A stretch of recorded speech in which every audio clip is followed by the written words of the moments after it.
بسم اللہ الرحمن الرحیم۔ معزز ناظرین و سامعین، السلام علیکم۔ آج ایک اور موٹیویشنل سٹوری کے ساتھ آپ کی اپنی وین آپ کی خدمت میں حاضر ہے۔ امید ہے آپ کو پسند آئے گی۔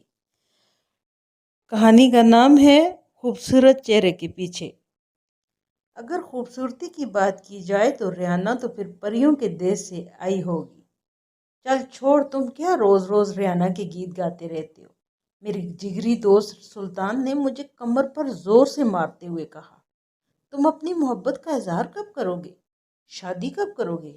ہم چچا کب بنیں گے؟ ویسے یار، لگتا ہے تمہارے اظہار محبت سے پہلے ہی جنات کے دیش سے کوئی جن آ کر ریحانہ کو لے جائے گا۔ یار سلطان، تم باتیں بڑی پیاری کرتے ہو، لیکن آخر میں آ کر ساری اچھی باتوں کا جنازہ نکال لیتے ہو۔ آخر تمہیں میری خوشیوں سے کیا دشمنی ہے؟ اور یہ جن کہاں سے آ گیا؟ دیکھ میرے بھائی، ابھی تم خود ہی کہہ رہے تھے کہ ریحانہ پریوں کے دیش کی لگتی ہے۔ اب پری تو تمہارے ساتھ شادی کر نہیں سکتی، لازمی کسی دیو یا جن سے ہی شادی ہوگی ریحانہ کی۔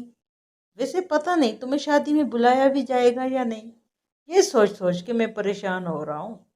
اور آخر میں تم نے دیوداس ہی بننا ہے، دیو بننے سے تو رہے۔ سلطان نے پھر سے مجھے 9 بال پر چھکا لگا لیا۔ میں روٹ کر جانے لگا ہی تھا کہ سلطان نے مجھے ہاتھ سے پکڑ کر زبردستی ساتھ بٹھایا۔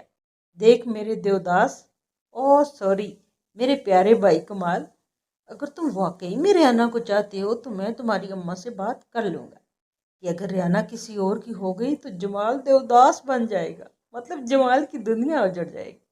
ابے سالے، تو میرا دوست ہے یا دشمن؟ کیوں اماں کی چپل سے میری مرمت کرانے کا پروگرام ترتیب دے رہا ہے؟ وقت آنے پر میں خود بات کر لوں گا۔ تمہارا بہت بہت شکریہ۔ ویسے سلطان، تم میرے بچپن کے دوست ہو، ایک کام تو کرو میری خاطر۔ ریحانہ تمہارے گھر کے بالکل ساتھ رہتی ہے، مجھے اس کا پتہ کر کے بتاؤ، کیونکہ ان کو یہاں شفٹ ہوئے ابھی مہینہ بھی پورا نہیں ہوا ہے۔ پتہ نہیں، اللہ نہ کرے پہلے سے ہی کسی کے ساتھ منگنی وغیرہ ہو چکی ہو۔ اتنے عرصے میں نے ریحانہ کو صرف 4-5 بار ہی دیکھا ہے۔ بس پہلی نظر میں ہی مجھے ریحانہ سے محبت ہو گئی تھی۔ تو میرا جگری دوست ہے، میرا یہ کام کرو گے نا؟ بس اتنی سی بات، میں آج سے ہی ریحانہ پر اپنی نظریں جما کے رکھوں گا، تم بالکل فکر مت کرو۔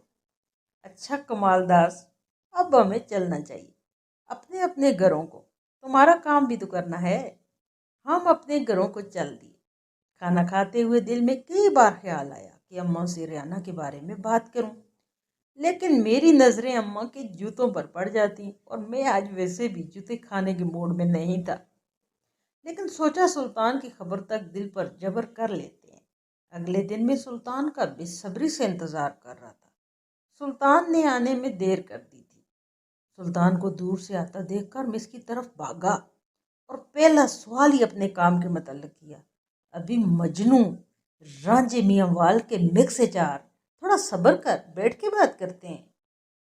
میں نے اس کا ہاتھ پکڑ کر بے صبری سے جلدی سے بٹھایا اور بولا، سلطان بتا نا یار، کیا رپورٹ ہے؟ کمال، رپورٹ کچھ اچھی نہیں ہے، بتا نا یار، میرا دل ڈوب جائے گا۔ تو جانتا ہے مجھے پہلی نظر میں اس سے پیار ہو گیا تھا۔ دیکھ کمال، مجھے 1-2 دن اور دے دو تاکہ میں کنفرم کر لوں کہ جو باتیں مجھ تک پہنچی ہیں وہ سچ ہیں یا نہیں۔ دیکھو، میں کنفرم کیے بغیر تجھے کچھ نہیں بتا سکتا، کیونکہ اگر رپورٹ غلط ہوئی تو میری دوستی پر شک کرے گا۔ یہاں میں یہ بتانا بھول گیا کہ سلطان پولیس میں سب انسپکٹر تھا اور میں ایک بینک میں مینیجر تھا۔ بچپن کی دوستی تھی، ساتھ ساتھ پروان چڑھے تھے اور ایک دوسرے پر جان چھڑکتے تھے۔ سلطان کو تذبذب میں دیکھ کر میں فکر مند ہو گیا۔ رات اسی کشمکش میں گزری۔ اگلے دن میں بینک میں تھا کہ سلطان کا فون آ گیا۔ سلطان نے کہا کہ وہ 2 دن کے لیے شہر سے باہر سرکاری کام سے جا رہا ہے، واپس آ کر مجھ سے ملے گا۔ مجھے ریحانہ کے بارے میں جاننے کی بہت جلدی تھی۔ میں پریشان ہو گیا کہ 2 دن مزید انتظار کرنا پڑے گا۔ ابے سالے، میرے کام کا کیا؟ 2 دن میں کیسے گزاروں گا؟ مجنوں کی اولاد، صبر کر لے، آ کے بتاتا ہوں۔ سلطان نے یہ کہہ کر فون بند کر دیا۔ میں اپنی حالت سوچنے لگا۔ سکول، کالج اور بینک پہ میرے ساتھ اتنی لڑکیاں تھیں، لیکن میرے ساتھ ایسا کبھی نہیں ہوا تھا۔ ریحانہ کو دیکھتے ہی مجھے پہلی نظر میں ہی اس سے پیار ہو گیا تھا۔ اب میں جلدی سے اس کے بارے میں سب جاننا چاہتا تھا کہ اپنی اماں کو رشتے کے لیے بھیج سکوں۔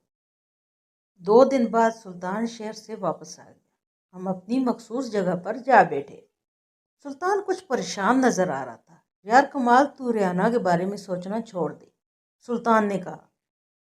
ابے سالے، تو جانتا ہے مجھے زندگی میں پہلی بار محبت ہوئی ہے۔ سچ سچ بتاؤ، بات کیا ہے؟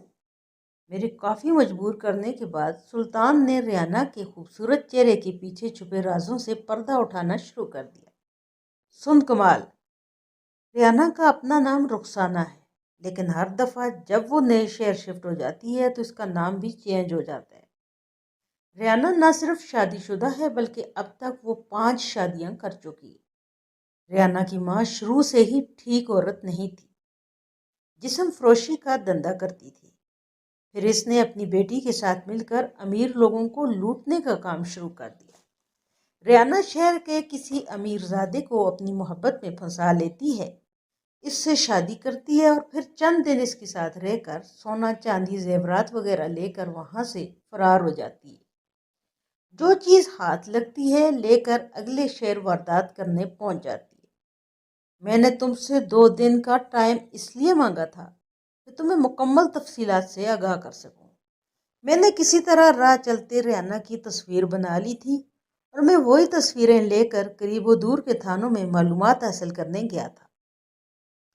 مختلف شہروں میں مختلف تھانوں میں ریانہ کے خلاف درخواستیں آئی ہوئی تھیں۔ سب درخواستوں کا عنوان ایک ہی تھا: محبت کی شادی، اور چند دن بعد جب موقع ملا تو سب کچھ لے کر فرار ہو گئی۔ ہر درخواست کے ساتھ ریانہ کی ایک نئے لڑکے کے ساتھ شادی والی تصویر بھی تھی۔ مزید یہ کہ ان کا ایک پورا گروہ بن چکا ہے جو اسی طرح سے واردات کرتے ہیں، لوگوں کو لوٹتے اور پھر کہیں اور نکل جاتے ہیں۔